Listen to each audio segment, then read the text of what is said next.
Kweku Otieno stepped out, his sharp gaze scanning the dusty horizon, his heart pounding with rage.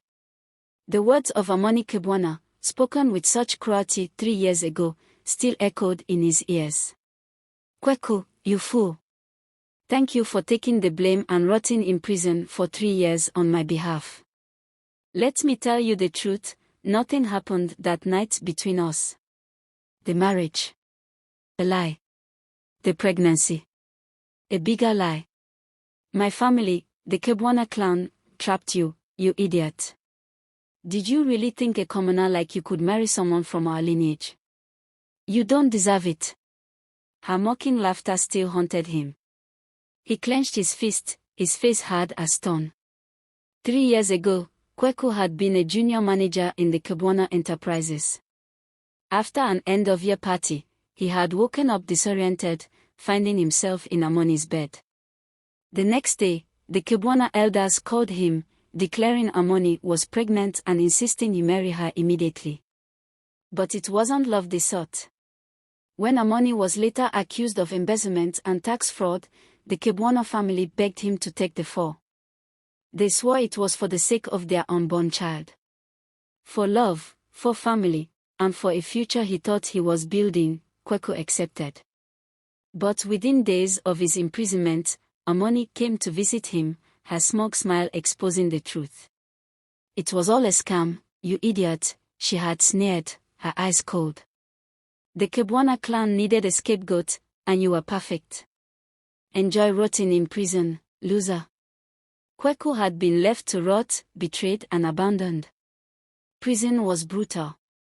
Bullies preyed on the weak, and Kweku bore the brunt of their wrath until he met 2 unlikely protectors, Old Kamau and Mama Adra. They were hardened prisoners who saw through Kweku's innocence and offered him their protection.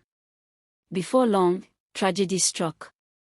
Kamau and Mama Adra were murdered in an orchestrated gang fight, leaving Kweku vulnerable once more. But hope came in the form of an eccentric man named Dr. Chikondi, a fellow inmate who claimed to see Kweku's potential. The man was a retired healer, warrior, and seer, and he trained Kweku in the forgotten arts of African medicine, combat, and spiritual divination. 3 years later, Kweku Otieno was no longer the naive, powerless man who had entered Kirinyaga prison. He had become something much more. Today, he walked free, vengeance burning in his chest. As he walked down the narrow streets of Kawangwe, Kweku's thoughts shifted to his family. His mother, Nafula, had once been a strong, dignified woman. But the shame brought on by his imprisonment had weighed heavily on her, aging her beyond her years. Then there was his sister, Adhiambo. The last time he had seen her was a year into his sentence. She had visited him, tears streaming down her face, but the hurt in her eyes had been undeniable. How could you betray us like this, Kweku? She had whispered, her voice trembling. You destroyed everything. Her words had broken him.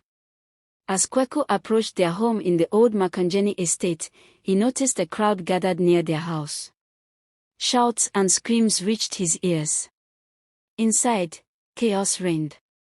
Nafula was on her knees, pleading with a man dressed in a sharp suit, flanked by several thugs.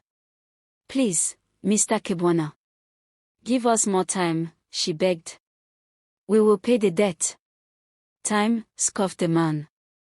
Your son already cost us 3 years of embarrassment. Now, we take what is ours. Boys, grab the girl. No, screamed Nafula, throwing herself in front of Adhiambo, who sat in her wheelchair.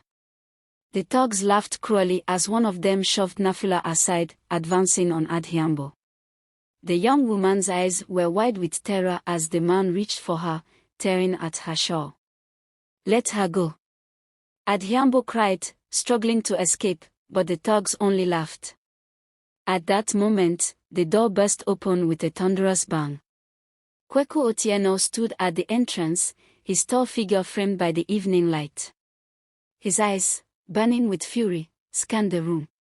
The sight of his mother on the ground and his sister being attacked sent a wave of unbridled rage through him. The thugs froze for a moment before sneering. Well, said the leader, stepping forward. If it isn't the jailbird himself. What are you going to do, eh? Call the police.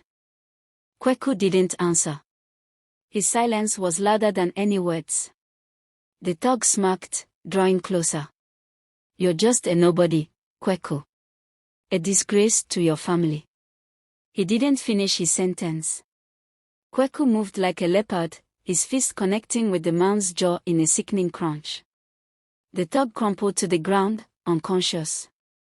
The room erupted into chaos. The fight was swift and brutal. Kweku, trained in combat by Dr. Chikondi, dismantled the thugs with precision. His strikes were calculated, his movements fluid. One by one, they fell. By the time it was over, the floor was littered with groaning bodies. Kweku knelt beside his trembling sister, draping her in his coat. Adhiambo, it's over. You're safe now. Tears streamed down her face as she clung to him. Nafula, watching from the corner, sobbed. Kweku, my son. Kweku stood, his gaze turning to the man in the suit. Go back to the Kebwana family, he said coldly. Tell them Kweku Otieno has returned. And I am coming for them. The man scrambled to his feet, fear etched on his face, and fled without a word. As silence fell over the room, Kweku turned to his mother and sister, his heart heavy with guilt and determination. I failed you once, he said softly. But I promise, I will never fail you again. Kweku Otieno stood amidst the wreckage of his family home, his mother's sobs echoing in the background. Adhiambo clung to her torn shawl, her tears silent but her gaze fierce. His heart ached as he looked around. His family had suffered because of him, but tonight, he had reclaimed the first piece of his dignity. Mother, Adhiambo, Kweku said, his voice steady despite the storm of emotions raging within him. Pack your things. We are leaving this place. Nafula looked up at him, her face lined with worry. Where will we go, my son? We have nothing left. Kweku crouched beside her, taking her trembling hands into his. I'll make sure you have everything you need. You'll never have to beg again. Nafula stared at him, a flicker of hope returning to her weary eyes. 2 days later, the Kebwana mansion. In a sprawling estate surrounded by high walls and guarded gates, Amoni Kebwana sat sipping tea on a veranda overlooking her father's expansive gardens. Her life of luxury hadn't changed in 3 years. If anything, her family had grown more powerful in Kawangwe, thanks to Kweku's sacrifice. Her father, Chief Kebwana, entered the veranda, his stern face lined with years of political maneuvering. Amoni, I've received troubling news. She raised an eyebrow, barely looking up from her cup. What is it now, Baba? Otieno has been released. Her hand froze midair, the cup clinking lightly against the saucer. Kweku. Yes, Chief Kebwana said, his tone heavy with irritation. And he's already caused trouble. My men went to collect what's owed from his family, but they were dispatched. Dispatched. Amoni repeated, her voice sharp with disbelief. Chief Kebwana nodded grimly. He took down 6 of our men, Amoni. I underestimated him. He's not the same fool we tricked 3 years ago. For the first time in years, Amoni felt a pound of unease. She remembered the look of pure fury on Kweku's face the day she revealed the truth in prison. She had laughed then, but now, that memory brought a chill to her spine. What do we do, Baba? She asked. Chief Kebwana's lips curled into a smile. We handle it like we always do. Power is everything in this town. I'll send word to my allies, businessmen, politicians, even the police. If Kweku thinks he can challenge us, he's delusional. He'll be crushed before he gets close. Amoni nodded, but deep down, she couldn't shake the feeling that this time, things wouldn't be so simple. Meanwhile, Kweku and his family had moved into a modest but secure home in an estate on the outskirts of town. It wasn't luxurious, but it was safe, and for now, that was enough.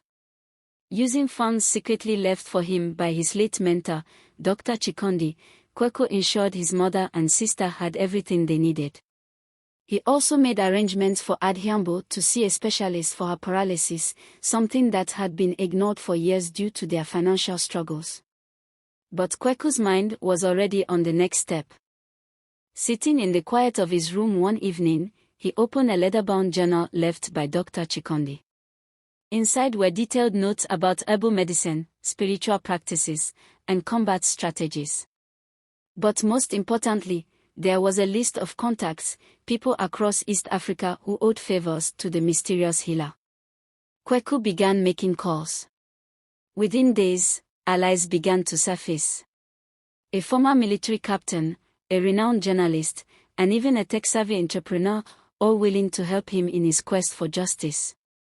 1 week after his release, Kweku stood on the outskirts of the Kebwana Enterprises headquarters, a towering building in the heart of Nairobi. His first target was simple: the company's financial records. Late at night, with the help of his new ally, Juma, the tech expert, Kweku slipped into the building. Juma guided him remotely, hacking into security cameras and disabling alarms as Kweku moved through the shadows. Within an hour, Kweku reached the records room. He walked quickly, copying files onto a flash drive. What he found made his blood boil: evidence of years of corruption, bribes, and illegal dealings that had built the Kebwana Empire. As he slipped out of the building, Kweku knew he had taken the first step in dismantling their power. The next morning, Chief Kebwana sat in his office, staring at a report from his security team. "A break-in," he snarled. "Yes, Chief," the head of security said nervously. Whoever it was, they left no trace, except for the files that were copied. Financial records. Chief Kebwana slammed his fist on the desk. "It's him. It's Otieno." Amoni, standing nearby, clenched her jaw. "He's not wasting any time, Boba. We need to strike harder." Chief Kebwana nodded. "Send a message. If he wants a war, he'll get one." That evening, as Kweku returned home, he found a note pinned to his door. "Stop now, or your family will suffer." Kweku's hands trembled as he crumpled the note. They were threatening his mother and sister. But instead of fear, it ignited something deeper within him. Standing on his porch, staring at the horizon, Kweku swore aloud, "You came for my family once. Never again." He turned and walked inside. It was time to strike back harder. The battle between Kweku Otieno and the Kebwana clan was only just beginning. Kweku Otieno sat in the dim light of his new home, studying the stolen files from Kebwana Enterprises. The evidence of corruption was damning: money laundering, bribery of government officials, and even links to organized crime. But this was only the tip of the iceberg. He needed more, and he needed to strike fear into the heart of the Kebwana clan. "Juma," Kweku said into his phone. "Can you track down the contracts with the Kawangware Land Commission? I need everything tied to their illegal land grabs." Juma chuckled. "You really want to open that Pandora's box, eh? Give me a few hours." As he hung up, Kweku leaned back in his chair. He knew his next move wasn't just about exposing the Kebwanas, it was about rallying the people they had wronged. Chief Kebwana paced his study, fuming. How did we let this man become a problem? He was a nobody. Amoni, seated across from him, sipped her wine with a smirk. He may have learned a few tricks in prison, but he's still just one man. Let's end this. Chief Kebwana nodded. Send a message he can't ignore. His family is his weakness. Go to the hospital where his sister is being treated. If he wants to test my patience, we'll see how much he values their safety. Amoni's smile widened. I'll make the arrangements. The next day, Kweku stood outside the Kebwana Enterprises warehouse in Mbokosi. It was a major hub for their illegal dealings, and tonight, it would serve as the stage for his message. Dressed in dark clothing, Kweku slipped past the guards, his movements silent. Dr. Chikondi's teachings had honed his body and mind, making him a predator in the night.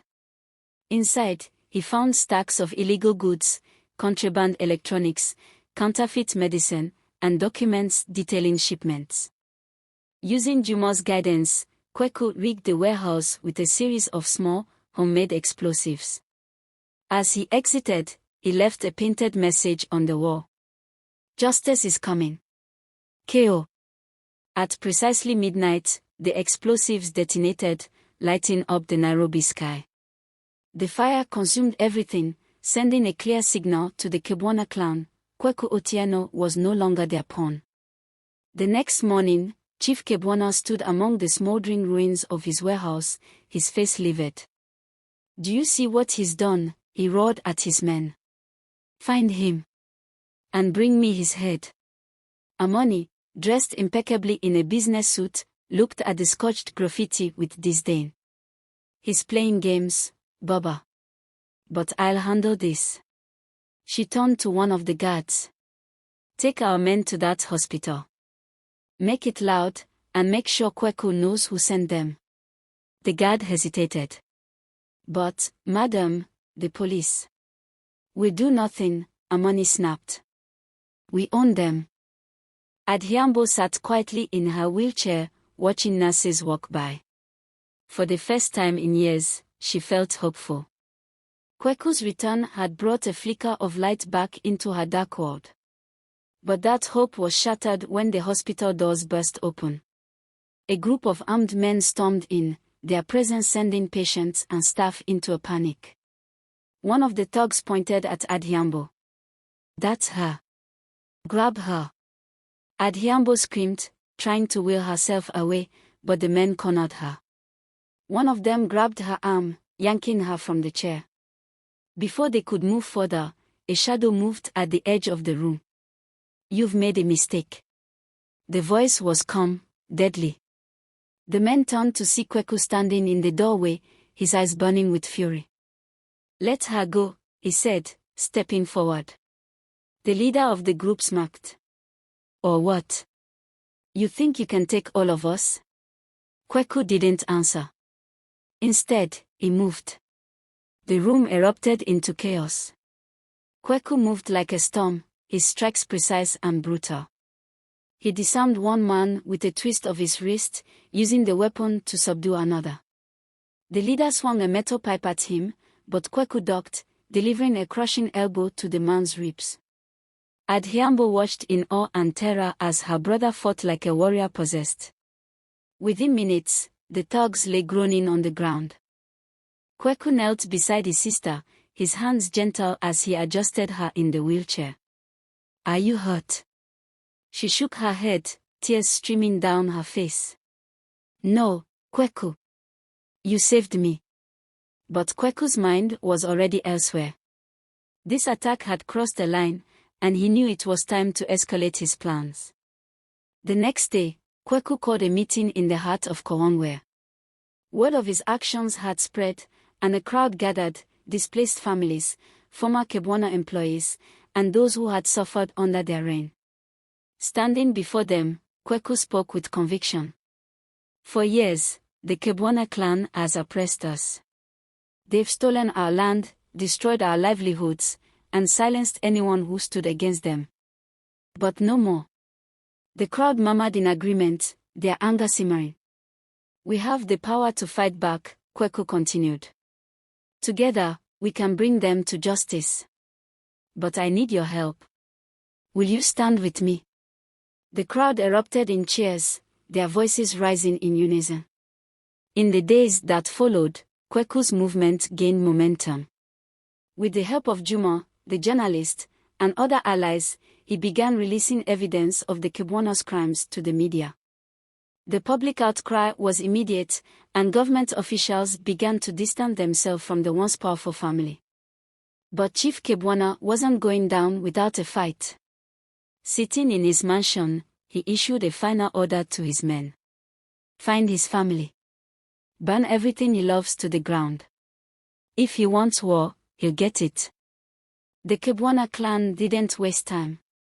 That same evening, a convoy of vehicles rode into the estate where Kweku's family lived. Inside one of the trucks, the Kebwana enforcers loaded barrels of petrol. Their orders were clear: make an example of Kweku's family and burn their home to ashes. Inside the modest house, Nafula sat quietly on a mat, her hands clasped in prayer. Adhiambo rested in her wheelchair beside her, trying to remain calm despite the tension in the air. Kweku had warned them to stay vigilant, and he had stationed two of his allies, Captain Muel and Musa, to guard the house. The night was quiet, too quiet, until the sound of engines broke the silence. Captain Muel peered through the window. "They're here," he said grimly. Kweku, who had been pacing the small living room, stopped. His jaw tightened as he turned to his mother and sister. "Stay inside. No matter what happens, don't come out." As the convoy approached, the thugs didn't notice the subtle changes to the landscape around the house. Earlier that day, Kweku had worked with Juma and Captain Whale to prepare for this very moment. The first truck stopped just outside the house. As the men poured out, carrying torches and barrels, a distant voice echoed through the night. "You should have stayed home." The thugs turned in confusion, only to see Kweku step out of the shadows, a machete gleaming in his hand. Behind him, Captain Muel and Musa flanked him, armed and ready. "You think you can scare us?" the leader of the group sneered. "You're outnumbered." Kweku smirked. "Numbers mean nothing when your men can't fight." Before the leader could respond, a flash of light streaked across the night. A makeshift explosive, crafted by Juma, detonated near the truck, sending the men scattering. Kweku charged forward, his movement swift and precise. He disarmed one thug with a brutal kick to the knee, spinning to block another's swing with his machete. Captain Muel unleashed a series of expertly placed punches, while Musa wielded a wooden club, taking down two men at once. The thugs, disoriented and unprepared for resistance, began to falter. One of them yelled, "Retreat. It's a trap." But it was too late. Another explosion rocked the area, cutting off their escape route. The remaining men scrambled to flee, leaving behind their vehicles and supplies. Within minutes, the yard was silent again. Inside the house, Nafula and Adhiambo huddled together, listening to the chaos outside. When the door finally opened, Kweku walked in, bloodied but unharmed. "Are you hurt?" Nafula asked, rushing to him. Kweku shook his head. "They won't bother us tonight." Nafula gripped his arm tightly. "Kweku, you've done enough. Please, let this end before more blood is spilled." Kweku knelt before her, his expression resolute. "I can't stop now, Mother. They'll keep coming, and they won't stop until they've destroyed us. I won't let that happen." Nafula's eyes filled with tears, but she nodded. "Then promise me one thing, don't lose yourself in this fight. You're my son, not a killer." Kweku's voice softened. "I promise, Mama. I'm doing this for us, for all the people they've hurt." The next morning, Chief Kebwana sat in his mansion, seething with rage. The loss of his men and supplies was a humiliation he couldn't ignore. "We underestimated him," Amoni admitted. "Kweku is smarter than we thought." Chief Kebwana slammed his fist on the table. "I don't care how smart he is. He's one man, and we have an army." But Amoni shook her head. "This isn't just about him anymore. Word is spreading, Baba. The people are rallying behind him. He's exposing our corruption, and if we don't act quickly, the government will turn on us too." Chief Kebwana scowled. "Then we hit him where it hurts the most." Meanwhile, Kweku met with a surprising figure, Grace Amora, a journalist whose exposés had brought down powerful figures across East Africa. "I've been following your story," Grace said, her eyes sharp with curiosity. If you have the evidence, I can take down the Kebwana clan through the media.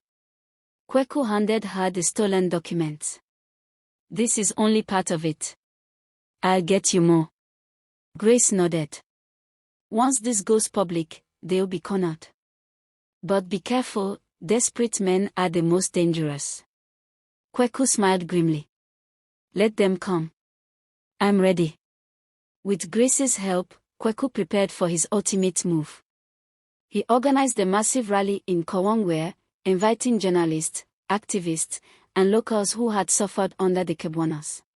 As the rally grew, Grace began publishing her exposés, revealing the depth of the Kebwanas' corruption. The nation was outraged, and the government launched an investigation into the family's dealings. Desperate, Chief Kebwana and Amoni made their final play, an all-out assault on the rally. As the Kebwana enforcers arrived at the rally, they were met with resistance like never before. Kweku had prepared the people, training them to defend themselves. Armed with makeshift weapons and a determination born of years of suffering, the crowd fought back. In the chaos, Kweku faced off against Chief Kebwana himself.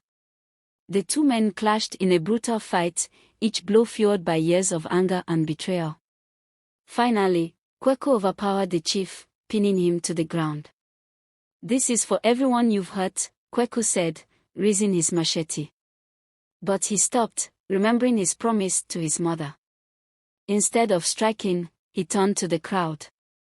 This is justice, not vengeance. Let the people decide his fate. The crowd erupted in agreement, and Chief Kebwana was handed over to the authorities. With the Kebwana clan dismantled, Kweku became a symbol of resistance and justice in Kawangware. His mother and sister finally found peace, and Adhiambo began her recovery with proper medical care. Though the scars of the past remained, Kweku knew one thing for certain: he had reclaimed his dignity, his family, and his future. As he stood overlooking the city, he whispered, "It's only the beginning." The moral lesson of the story is that justice and resilience can triumph over oppression and betrayal. It highlights the following key principles. 1. Courage in the face of injustice. Kweku demonstrates that standing up against corruption and exploitation, even when the odds are stacked against you, is a noble and necessary fight. 2. The power of unity. By rallying the community, Kweku proves that collective action can dismantle even the most powerful oppressors. 3. Redemption through action. Despite his past mistakes, Kweku chooses to fight for what is right, seeking redemption by protecting his loved ones and others who have suffered. 4. Restraint over vengeance. Kweku's decision to let justice, rather than personal vengeance, decide Chief Kebwana's fate underscores the importance of integrity and moral responsibility. 5. Hope and perseverance. No matter how dark the circumstances, perseverance and hope can lead to eventual victory and renewal. The story serves as a reminder that even the most broken individuals can rise to bring about positive change when driven by a righteous cause. Please share, subscribe, and turn on the notification bell for more stories. Thank you.